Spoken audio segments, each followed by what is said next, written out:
You might think, I'm not the Christian type. Well, I got good news for you. There is no type. There is no type.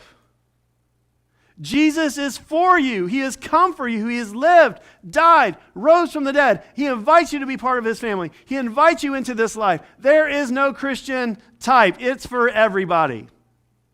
And so we start, I might be Sarah's type, right? Yeah.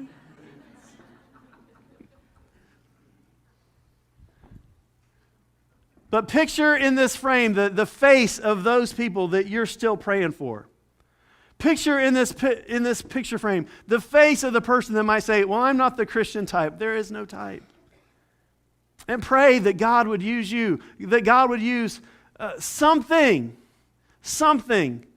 to get their attention. There is no Christian type. And last thing here, we see that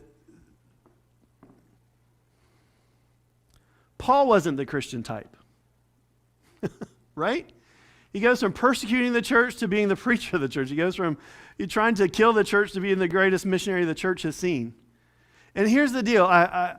There's this ancient Jewish prayer that they've tracked back. They found it in first century Jewish prayer books. And the prayer goes like this: God, thank you that I'm not a woman, a slave, or a Gentile. Isn't that politically incorrect? But that was a prayer that Jewish men would wake up and pray. And who do you see in Acts 16 being redeemed and rescued? By the ministry of Paul, who used to pray that prayer. The first believer in Philippi, the first believer in Greece, the first European believer is Lydia, a woman. And we see later in the chapter that the first church is at her house. Verse 40 or 41.